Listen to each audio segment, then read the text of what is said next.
ঢলপুৰৰ ২ নং ফুটাফুক নামঘৰত দিনজোৰা কাৰ্যসূচীৰে দিহানাম প্ৰতিযোগিতা উদযাপন।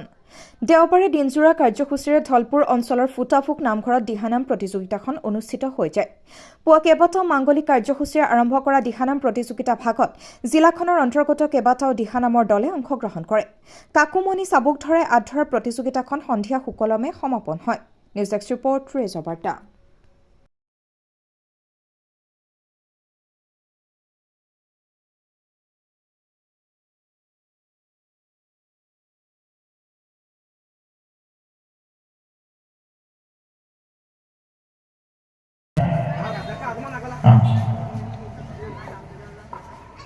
আৰু কোনোবা যদি সদস্য বাদ পৰি গৈছে বিনু খঙীয়া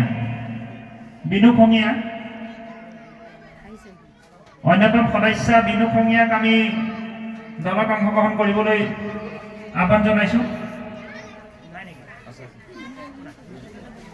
এয়া বিনু খঙীয়া, নিমনিৰ বাসিন্দা, ফুটাফুক দলৰ